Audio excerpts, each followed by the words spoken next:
This is Dan Dicks here reporting for Press for Truth, and in case you guys didn't know, free speech in the UK is under massive attack right now, as they are currently threatening to arrest people who actually just retweet information that may potentially lead to some sort of criminal activity. Just get a load of this. This is the Director of Public Prosecutions of England and Wales warning that sharing online material of riots could be an offense.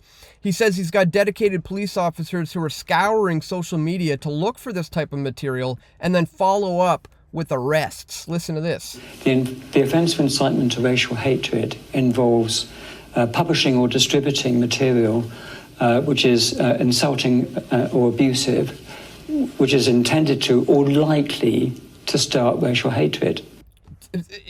Information that is likely to incite racial hatred. So this is like straight out of that movie Minority Report. Pre-crime, thought crime, something you might potentially do in the future. So if you retweet that, then you're republishing that.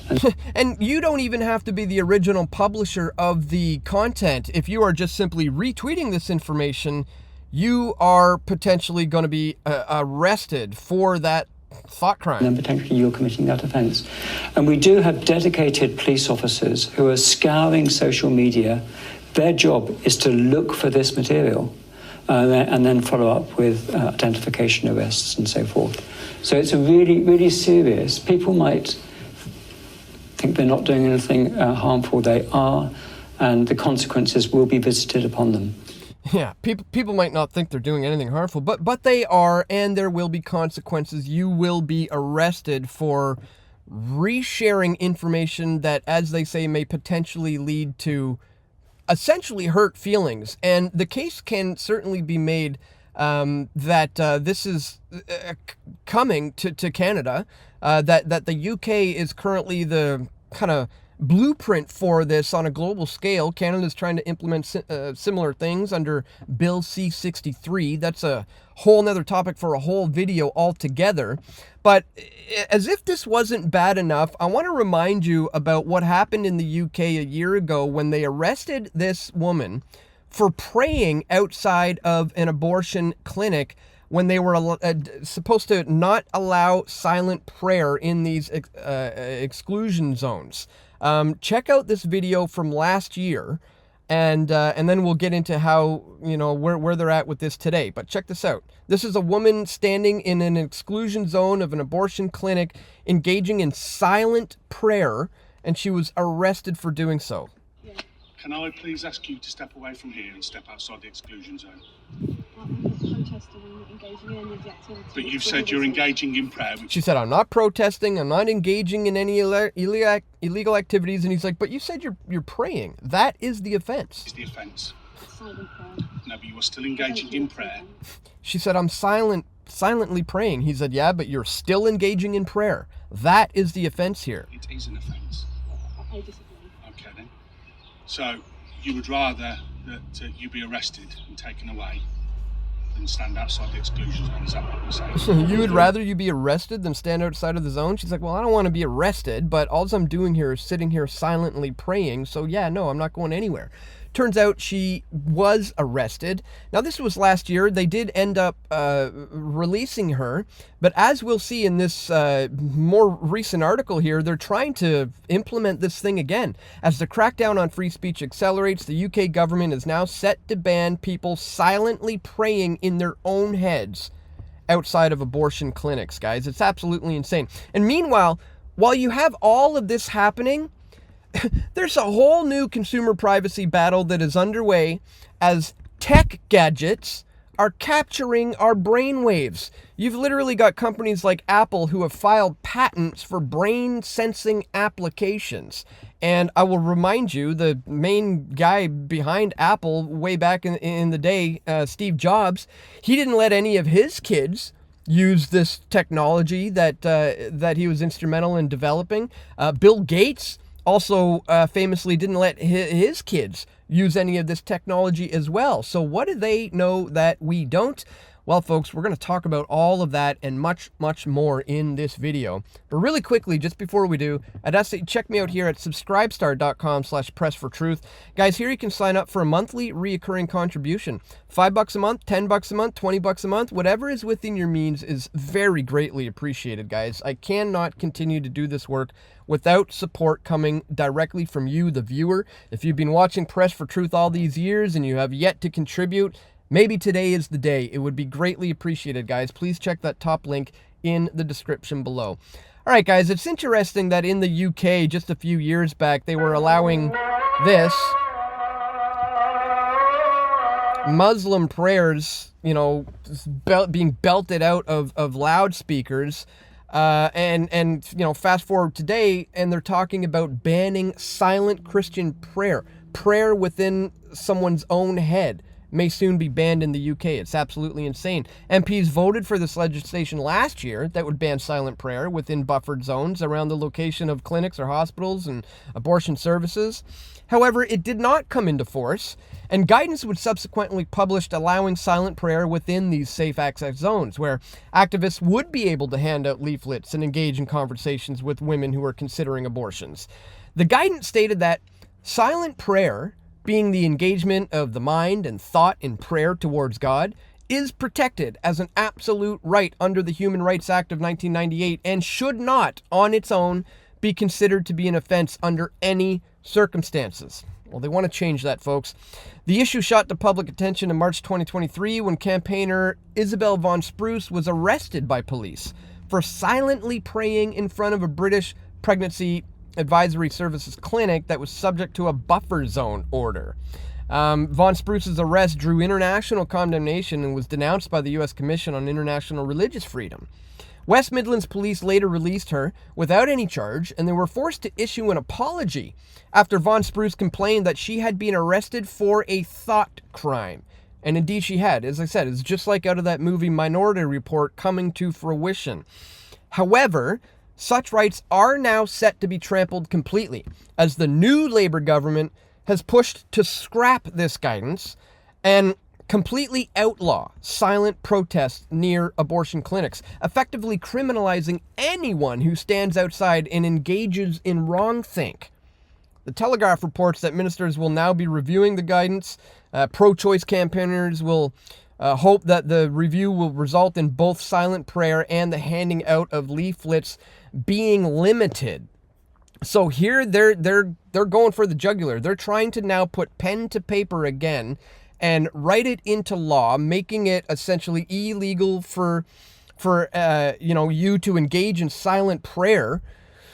That is just about as draconian as it can possibly get, ladies and gentlemen. And again, if you don't think that something like this can come to Canada, you are gravely mistaken, because some of the stuff that is in Bill C-63, should it one day receive royal assent, you will see is just as bad and perhaps even worse than what's going on in the UK.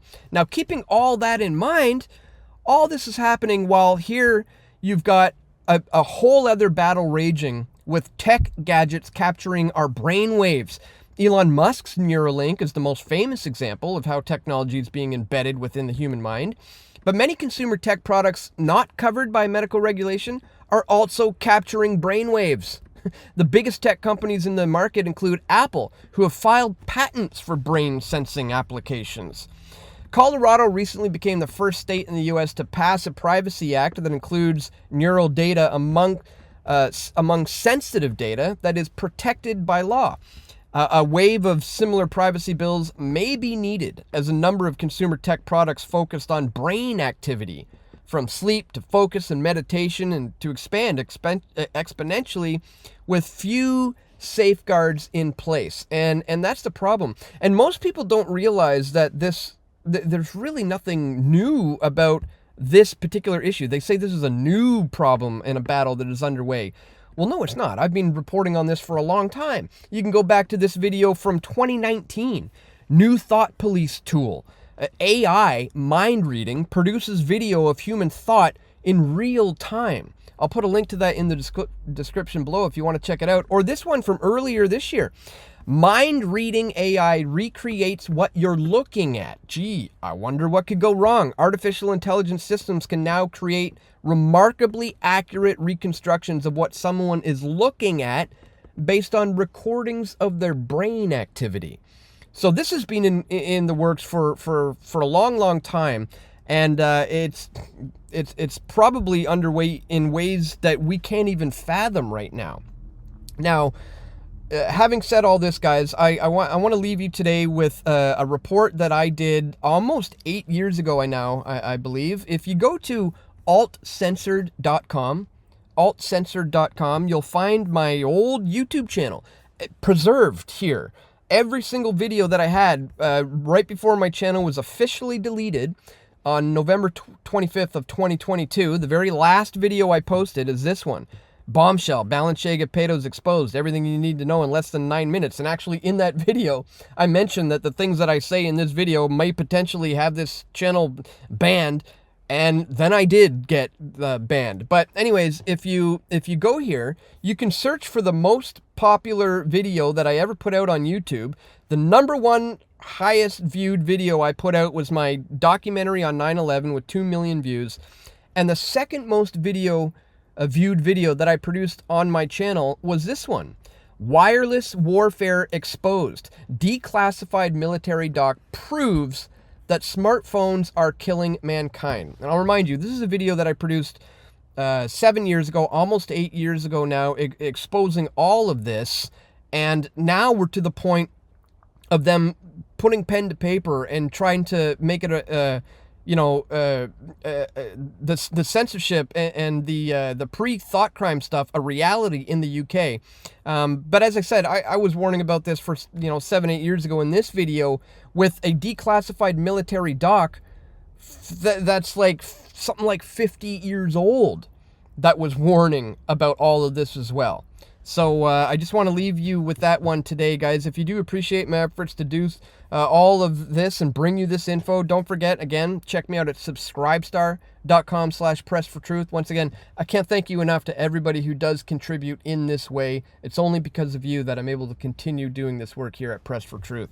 All right, guys, without further ado, I want to play for you this short, I think it's a 10-minute video that I made back in August of 2017, titled Wireless Warfare Exposed, Declassified Military Doc Proves that Smartphones Are Killing Mankind. Check it out.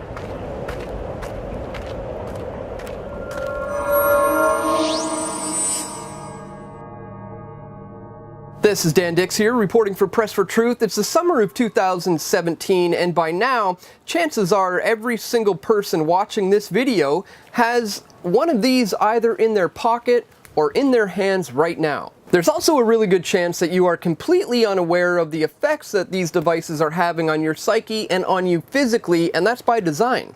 So in today's video, we're going to lay out the truth about smartphones and wireless warfare. Now, as the title of this video suggests, we're going to be looking at a declassified military document that details the effects and the clinical manifestations of microwaves and radio frequency radioactivity on human beings. But before we do, let's take a look at what our devices say today about what is acceptable and not acceptable exposure. Now, we're going to be doing this on an iPhone 6 Plus, and you can follow along at home.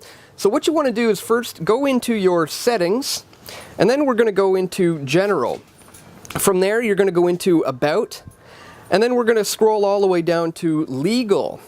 Within Legal, you'll find RF exposure, and here is where they have laid out what is apparently acceptable radio frequency exposure. You'll notice that it says here that during testing, iPhone radios are set to their highest transmission levels and placed in positions that stimulate use against the head with no separation. Now, you'll also note that it says at the top of this paragraph, specific absorption rate, or SAR, refers to the rate at which the body absorbs RF frequency.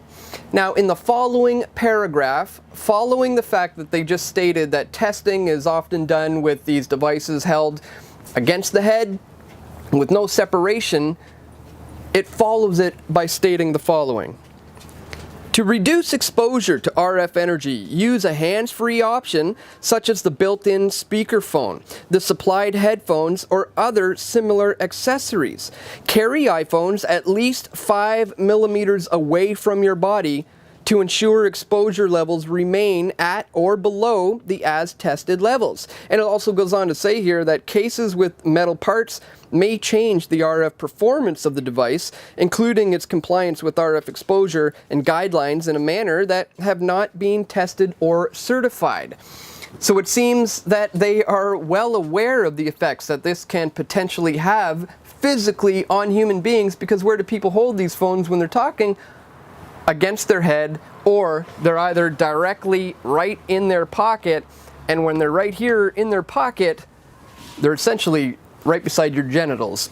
If you're a male, they're right beside your testicles. If you're female, they're cooking your ovaries. And in fact, the men who are responsible for the creation of these devices knew exactly what was going on, hence why men like Steve Jobs would not allow his children to use iPads or iPhones. Bill Gates is also notoriously known to keep his children at a safe distance away from using these devices. So clearly they know something that you don't.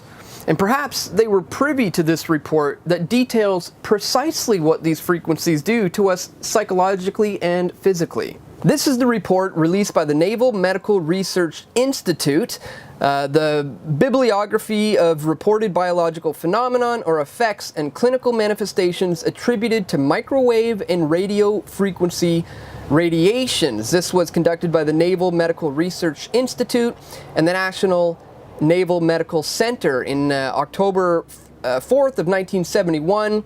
A second printing with revisions was released on April 20th, 1972. And it goes on to say here that more than 2,000 references on the biological responses to radio frequency and microwave radiation published up to June of 1971 are included in this bibliography.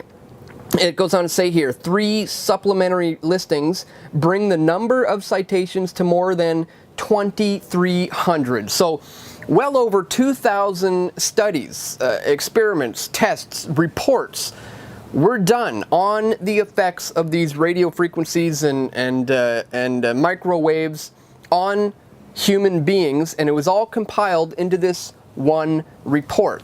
And when we scroll down here to find out what sorts of things they were detailing were, the effects on humans psychologically and physically, this is incredibly telling.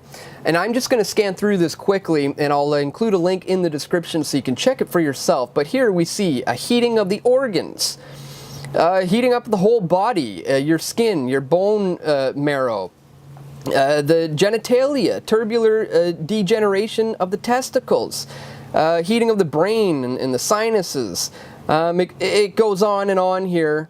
Alterations in the biocurrencies of the cerebral cortex, central nervous system effects. We're talking about headaches, insomnia, restlessness, automatic nervous system effects here, ranging from fatigue, structural alterations in the synapses of the vagus nerve. Psychological disorders include something they call neurasthenia, or just generally feeling bad, just a bad feeling in general. Depression, impotence, anxiety, lack of concentration, hypochondria, dizziness, hallucinations, sleeplessness, insomnia, increased irritability, decreased appetite, loss of memory, scalp sensations, increased fatigability, chest pain, tremor of the hands. It just goes on and on.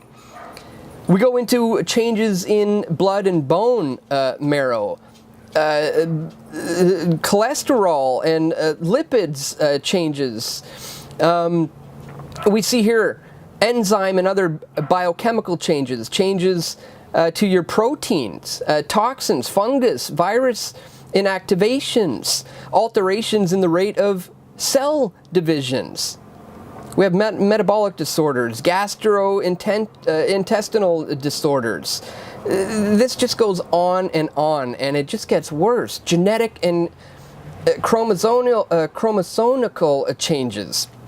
Again, I'll leave links in the description so you can check it out for yourself. Miscellaneous effects, changes in optical activity, loss of hair, brittleness of hair, sensations and buzzing, vibrations, pulsations and tickling about the head and the ears.